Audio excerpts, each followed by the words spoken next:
All right. Good afternoon, everyone watching on Facebook, YouTube, and pretty much just Facebook and YouTube, right? We are so excited to have y'all on here today to talk about a really important issue. And we're here to talk about clean water and President Biden's Build Back Better agenda.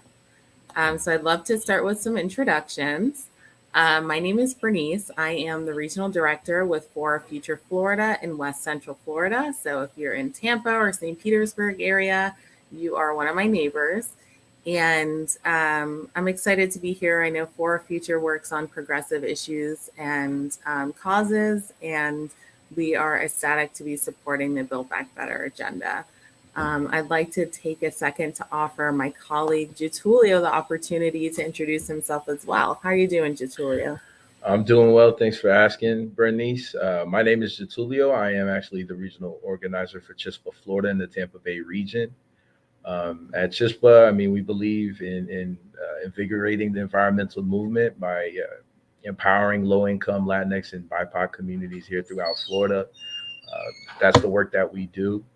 Um, it's pretty much it. And where we got several community events going on here and in the Orlando area throughout all the I-4 corridors. Awesome. Thank you so much for being on today, Getulio. And we also have the lovely Mary Liz from Florida Student Power Network. How are you doing today, Mary Liz? Thanks, Bernice. I'm doing awesome. Hi, everyone. Mary Liz, as Bernice said, I am the Tampa Climate Justice Organizer with the Florida Student Power Network. We do work on a statewide level, and we mainly work with students across various issues related to education, immigration, and climate and environmental justice. So really excited to be here with you all today. Awesome. Thank you so much for joining us, Mary Liz.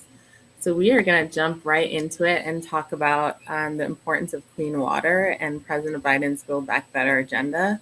So clean water is just a safe and vital piece to economic opportunity. It controls the spread of disease and chronic health problems, provides a healthy environment for communities to thrive. So President Biden's Build Back Better agenda is going to invest in clean drinking water and upgrade and modernize our water infrastructure as well. Cool. So we want to talk about Get the Lead Out Florida. I don't know, Mary Liz, do you want to take the lead on this section? Sure, absolutely. So essentially, Florida Student Power Network is working with the Physicians for Social Responsibility for a campaign called Get the Lead Out Florida. And essentially, we're just really trying to propose several different bills in the House and Senate that have to do with bringing clean water to public schools. Currently, only 7 counties in the state of Florida are regulating lead in our water systems, and they're doing this voluntarily. And they're also doing this through the health department. It's been said that schools that are built before 1986 are highly likely to have lead pipe infrastructure.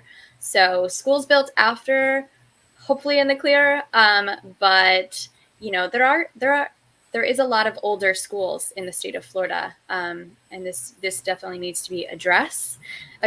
And then on top of that, there is no safe level of lead consumption. So children in particular are extremely vulnerable to, exposure even in trace amounts, because it can lead to a multitude of health issues. So I'll pass it back. Oh, and just to continue on that, as the health issues that I was just talking about, essentially can lead to lifelong impacts such as developmental delays, learning disabilities, can lead to irritability and mood instability, as well as appetite loss, hearing loss, and seizures. And then within adults, for our teachers and staff that are working in these public schools, we can see an increase in blood pressure, some joint muscle pain, as well as, messing with our reproductive systems, which can lead to miscarriage, stillbirth, low sperm count. So as you can see, exposure to lead is really not healthy for anyone. We know that Americans are exposed to a lot of different chemicals, but if we can prevent lead exposure, there's definitely a higher chance that we can live in healthier communities. So I'll pass it back to Bernice, I think, for the next slide. Yeah, thank you. Thanks so much, Mary Liz. And so every day, like Mary Liz was saying, millions of Americans drink lead contaminated tap water. And this causes so many health issues, especially to children. And low income communities and communities of color are particularly impacted by this because there are water systems that violate federal drinking water standards. And unfortunately, there hasn't been a really big government response to this. And so the Build Back Better agenda aims to dig up 100%, that's right, all of the lead pipes in the country and replace them, which would be a huge, huge impact on communities. Like, I'd love to hear from you, Getulio, around like what you think that could mean, especially for Brown and Black communities. Yeah, absolutely. I mean, build back better would be great. Touching on what Mary Liz spoke about, developmental illnesses, you could link that to school to prison pipeline. For example, there was this haunting statistic, like 70% of incarcerated children are actually eligible for a disability or something like that, and these communities are impacted by unsafe, contaminated water, contaminated air. So Build Back Better, the fact that it works on this by removing, the leading from the pipes and giving us new pipes, it decontaminates the water. It makes it safer for our environment, really. And in doing so, it would create hundreds of thousands of jobs locally. So I think Build Back Better is definitely the way to go. I mean, there's no, it's a non-starter, and it's ridiculous that we even have to advocate on it, but here we are, and this would be very beneficial to Black and Brown communities, especially low income communities. Yeah, absolutely. And I think it would help a lot, and hopefully it would provide the need where we wouldn't need to have a campaign for Florida schools because Build Back Better would cover that. And so that would be incredible. And I also just want to note that this is like a super bipartisan issue. This impacts everyone. It's similar to climate change. It's going to impact everyone. And this really should have support from all parties because this is our health and our children's health. And it's just important for our future.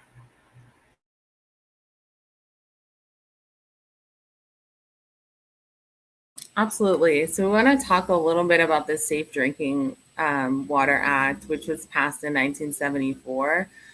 This was passed with public pressure and bipartisan support, which is seems to be a winning combination, right?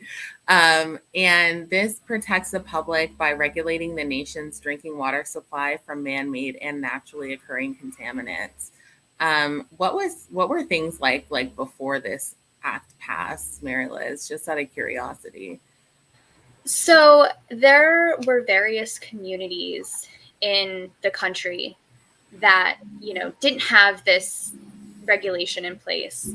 And we're seeing the impacts of, various companies, dumping things in the water, and really just no filtration system whatsoever in place to ensure that water that we're drinking is safe, is healthy, doesn't have high levels of lead, high levels of other pollutants and contaminants. And, really I don't have a specific story. I know there was some situation in California, but I can tell you that this became such a prevalent problem that clearly Congress, there was public pressure and Congress came together and they did what they needed to do to ensure the safety of Americans. And that's really something that I feel like should be mirrored with this Build Back Better Act, because it's something that Americans need right now. And it really has a lot of support. Even if our politicians don't have support on both sides, I can tell you that support from all Americans, it would come out of the Build Back Better Act. Yeah, there's something like 57% of Americans support it. And so it's a policy that has like a lot of support, but I think the challenge is like getting our legislators to come together like they did in 1974 and make those changes that we need in our communities. Awesome. So we're going to move to talking about disaster resiliency. So after storms, after heavy rainfall, sometimes storm water can exhaust like water treatment systems and cause them to overflow. And we'll see a mix of stormwater and sewage. And this can actually contaminate our drinking water. It can flood homes and streets, and it can make people sick. And so we know that seawalls are only like a temporary fix to these kind of problems. I'd love to hear, like Getulio, I know you do a lot with disaster resiliency here in Tampa Bay. Love to hear a couple of thoughts from you on this topic. Yeah, sure. So there's a 2020 study, if I'm not mistaken, it said that sea levels at different points of Florida's coast will rise 8 to 12 inches in the next 20 or so years. Statewide, that flooding endangers something like 300,000 homes, and that's 2,500 miles of roadways, 30 schools, and 4 hospitals. So you see that like disaster resiliency is going to be vital for our state's infrastructure. Like Florida, if we all know, like we're a peninsula, we're surrounded by water, and then we're below sea level. On top of that, given like all the sinkholes that happen throughout the state are related or correlated to impacts in aquifer and everything that we do here in the state as far as water goes. And then by 2045, nearly 64,000 homes in Florida are going to face flooding every week, and half of those are in South Florida. So and then the sea lines have been eroding steadily. I don't know if you've been in Miami recently, but like the sea line has been eroding every year, and you can see it. The water gets closer and closer to shore. So this is something like Build Back Better is something that we absolutely need in the state of Florida because of that. Because it was something crazy. There was this crazy statistic. I believe by 2080 or 2090, it's estimated that we would be 2 to 8 feet underwater in Florida if things continue the way that they're going. So that's why it's vital that the people in the state of Florida, especially in Black and Latinx communities, because we're the most impacted by climate change, that we get behind this Build Back Better agenda and push it with all we got. And that's why I'm a big proponent of it, and that's why Chispa is a big proponent of it. Right. And I was just going to add, the Build Back Better is going to invest in preventing our communities from, facing these serious disasters and having storm surges, sunny day flooding, and really just, damaging people's homes and property. Thankfully, surprisingly, in Miami, just a quick background, a lot of the Black and Brown community, or specifically Black community, lives in higher elevations in Miami. And so basically, though, the only thing that's bad about that, I mean, obviously, it's good that they're at higher elevation, but the only thing that's bad is that when the sea level rises, the communities living on the shorelines are going to move to higher ground. Where's the higher ground? In Little Haiti, Overtown, some of mainly predominantly Black Haitian communities. And this is going to displace those people. So that's another concern that comes up with this. But as far as the, Build Back Better Act or Build Back Better package plan, it's really going to address these things through, coastal resiliency, not just adding seawalls and kind of using this like Band-Aid solution, but also, improving our infrastructure. So I'll pass it back to you if you had anything else. No, I was just agreeing with you, and I moved this slide just because it was it was reviewing like what you were talking about. But you're so right. We're already seeing climate gentrification that's happening in Miami, because of folks moving from the seaside to like the higher ground and displacing families that are already living there. And so it's crazy that we're already seeing these impacts that are happening in our communities. Um, and so just these is like just a few ways that the Build Back Better agenda will fix, but there's way more that we didn't mention in this PowerPoint. For example, investments in filtration systems and green infrastructure through like parks, green roofs, and rain gardens. And the whole focus is just making communities more resilient to the impacts of climate change as well, mitigating flooding during these extreme storms and cooling off neighborhoods during these life-threatening heat waves. And we've been seeing more and more of them every year.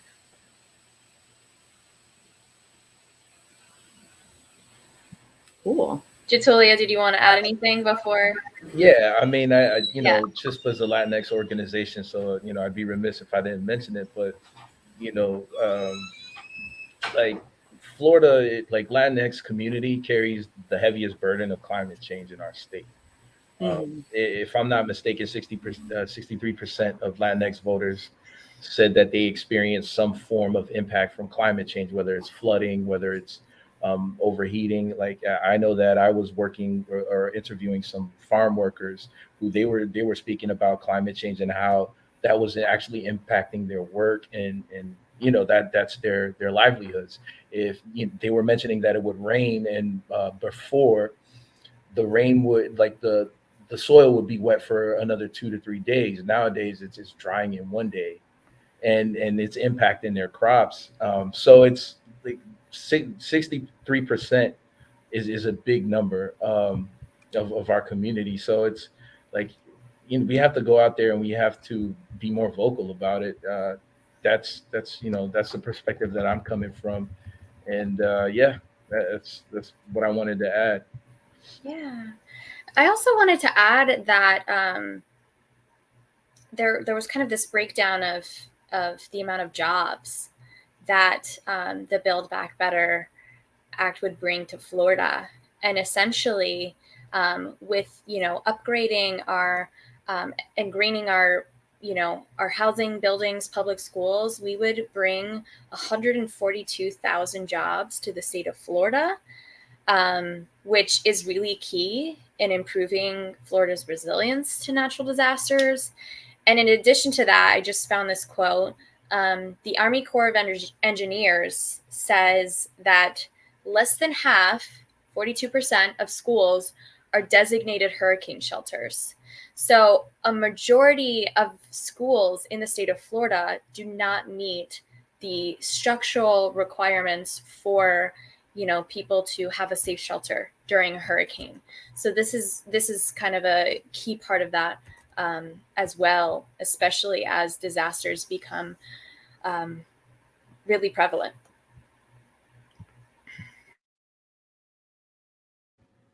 Yeah, absolutely. Well, speaking of disasters, I'm going to move us to talking about the red tide that's happening in the area. And so we know that red tide has really devastated and really impacted our communities. The blooms that we've seen over the past summer are a part of this like growing pollution problem that is turning the bay into an environmental disaster. And so here in Tampa Bay, we see the impacts of it. And for low-income workers and low-income families in fishing and the restaurant and tourism industry, the health of the bay is directly linked to how they make their livelihoods. So I'd just love to hear, I know that this is an issue that Chispa has been working on a lot. So I'd love to hear from Getulio on this. Right, we had an event not too long ago centered on red tide out there in Vinoy Park, and yeah, I mean, there's really not much more you can say. Like red tide affects, of course, it's a naturally occurring phenomenon, but now with climate change, it's only been exacerbated. and it's polluting our environment, and it's impacting our economy. I mean, think of the fishermen. I've spoken to two fishermen out there in the St. Petersburg area who mentioned that, yeah, like we're losing work. This is what people, when they talk about climate change, they don't connect the dots and see that it's not just, okay, it's impacting the planet, but it's actually impacting your livelihood, your pocketbook. um like I don't know about you, but like I want healthy beaches and clean water. And Florida's sick, and there's manatees dying of starvation. You know, like fish flooding our waterways, and sharks trying to come into our canals. So yeah, I mean, this is all a catalyst, or catalyzed by the red tide. So yeah, it's definitely a problem here, and it's something that we need to work on. Yeah, Julia, I wanted to add, tourism is like, I want to say the second or third, largest economic driver in the state of Florida. And so you can imagine we were hit pretty hard with the pandemic. But then on top of that, imagine, we have warmer weather, which is great. A lot of people want to come here. But then, if the beaches have red tide, or if the, water is polluted, and fish are just thousands of fish are just coming up to the shores dead. This really isn't attractive for people to come and visit. Yeah, we have our parks, but a lot of people come to our beaches because our beaches bring so much healing and just relaxation. And so, yeah, I always think of the tourism industry, and even I think about like the Florida Keys with the coral reefs that we have down there, and how the higher temperatures that accelerate red tide are also, contributing to the coral bleaching of the corals down there. And again, that's another economic driver. And it's beautiful. It also brings a lot of coastal resiliency when we maintain ecosystems, marine ecosystems. We have actually been able to be more resilient against like really strong storms. So coral reefs are our first line of defense. So are mangroves. So these are just important parts of the whole picture, and that's why everything is such a ripple effect. It really is.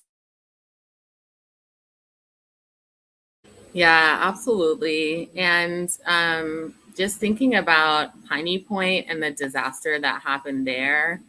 And this is just like a key example of why we need to invest in clean water infrastructure.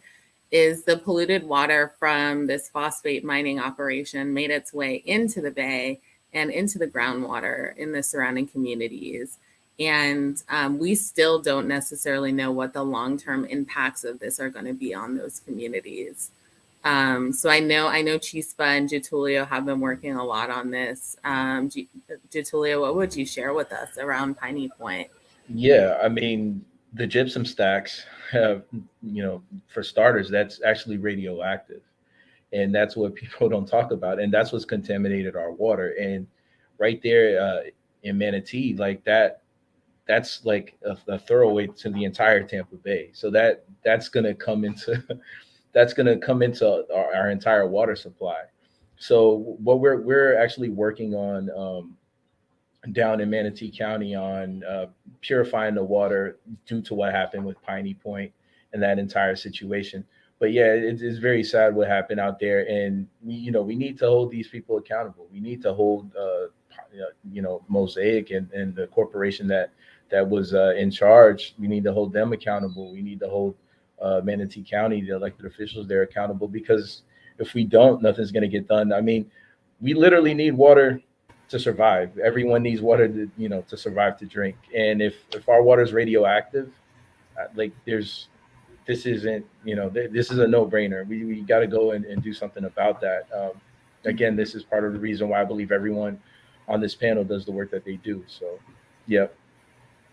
And Getulio, I really like that you brought up accountability, because we have previously hosted an action, and I don't know if it's appropriate to say the name, so I'm just not going to say the name, but a member of Congress in the Manatee, Sarasota area takes funds from Mosaic, from these polluting industries that are contributing to pollution of our groundwater, are contributing to, more frequent, more intense instances of algal blooms. So that's another thing that we have to do is hold elected officials accountable, because I'm sure it's not just this member of Congress. It's going to be some other ones too. And we really have to hold, especially members of Congress or elected officials that, spout themselves as environmentalists, but then go and take funds from some of our biggest polluters. So, yeah, okay, cool. I can totally call him out. So it's Representative Vern Buchanan that has taken a lot of money from larger polluters. And also on top of that, proposed legislation that would, reenact, I guess, considering manatees endangered species, while at the same time taking money from, again, these large polluters that are contributing to the, decimated population counts. So it's it's very interesting, and also you can tell that it's all very performative. So, that's also something that we have to keep in mind. So if you are in that area, give your rep a call and let him know that you support the Build Back Better Act, and that, we should not keep hypocrites in office. So, yeah.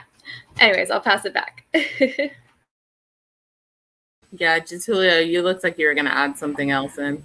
Yeah, no, I just wanted to add the fact that here in the state of Florida, I believe, like with phosphate, just to give context to it, Florida, the phosphate mining that occurs throughout the entire planet, 70% of it occurs in Florida. So that's what gives them so much sway over, let's say, elected officials here in our state. So it's something that it's definitely going to require a lot of mobilization to push back against. Um, it's not a simple fix as saying, oh, divest from this industry. We definitely need to. It's a multi-pronged. It's going to take a multi-pronged effort. Essentially, we can't just go up to elected officials and tell them, listen, you need to change this. Because this industry is so big here locally. So I just wanted to mention the odds that we were up against, and the type of organizing that'll be required to actually do something. Yeah, it's going to take a lot, but I mean, it takes people like the folks that are watching this live stream to get involved with us. And we're going to talk about that in a second. How can you get involved with these organizations to really make a difference in these issues that we're talking about? So first, we have an ask for y'all to sign a petition. We would love for you to sign this petition that says that you support the Build Back Better agenda. It's an agenda that is going to really be beneficial for our state. And so we'd love to see it pass. And we're collecting petitions to let our elected officials know, like, the community wants this to pass. So we will be dropping the link in the comments to sign the petition. So be on the lookout for that. And I know we also have an ask from Chispa to tell us a little bit about your survey, Getulio. Yeah, we're just currently conducting a survey, community survey throughout communities here in the Tampa Bay region and in the Orlando region, again, throughout the I-4 corridor. It's a short survey, about 20 or so questions. And if you're signed up for Venmo and you fill out the survey, you actually get $3 for it. We're just trying to gauge the level of knowledge of our the constituency here in Florida as far as climate change and climate resiliency. That's what it boils down to. It's very simple, but yeah, if you fill out this survey, you would be helping us out a lot, and we appreciate every single one of you and that decides to do it, and every single one of you that don't. But yeah, that's pretty much it. Thank you. Yeah, and the link to the survey is also in the comments if you'd like to take that now. And I know we'd love to hear really quickly before we jump off, how can people stay in touch with your organization? I know Mary Liz has an upcoming event about clean water. Would you like to share that with us, Mary Liz? Yeah, absolutely. So this evening, actually, and I'm going to pull the flyer up on my own end, and I believe someone's going to be dropping a link for the registration. But essentially, it's this evening. I mentioned earlier that we're doing this campaign with Physicians for Social Responsibility, and essentially, this workshop it's actually going to be an ambassador training. So if you are interested in getting to learn how to advocate with your local legislators, and write letters, as well as kind of build a movement in the state of Florida for clean water in public schools, that is kind of what is going to be discussed this evening. And really we're really gonna dive deeper into the scope of this problem, because definitely we know it's not as bad as Flint, Michigan, but I will tell you that the entire U.S. still has like pretty bad lead infrastructural issue. And so that's one thing that we're really trying to address, because again, this should have bipartisan support. This is about keeping our kids safe. This is about keeping teachers and people who work at public school systems safe from lead exposure. So that link, I think, was dropped.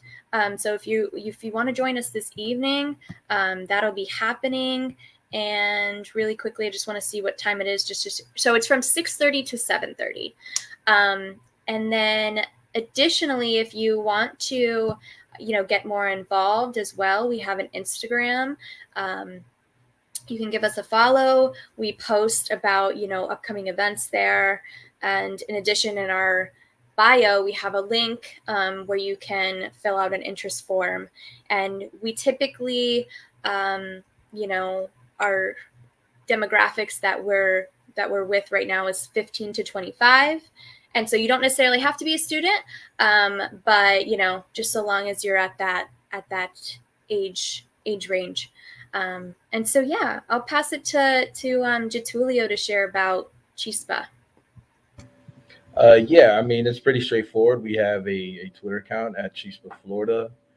We have an Instagram at Chispa Florida, and a Facebook account. We're always hosting events, particularly in the Kissimmee and Orlando area. We have partnered with the Sierra Club for the local toxic bus tour here in the Tampa Bay region. And we have several community events coming up in the foreseeable future. We want to work on a mural out there in West Tampa with the local Latinx community. Be on the lookout for that. And yeah, and then you can catch us advocating in several governmental bodies at the local level, whether it's city council, school board, what have you, and that's throughout the entire state of Florida. And also, I'd like to give a quick shout out to Chispa, Texas, that was just formed not too long ago. I know they're going to do great things down there, and yeah, that's pretty much it. Thanks, Mary Liz. Awesome. And to stay in touch with For Future Florida, join one of our Facebook groups. We have them for different regions across the state. West Central Florida is the best, but that one is mine, so I'm a little biased. You can join by going to forflorida.us/Facebook groups and find which Facebook group is near your area. I want to take a second to give a big thank you to Mary Liz and Getulio for being on here today. I know that y'all took time out of your day to be here and talk about this issue, so we really appreciate you, and definitely hope to have you guys back on in the future. It's a pleasure, Bernice. Yeah, thanks for having me, Bernice. Awesome. Well, thank you so much, everyone. Hope that you have an amazing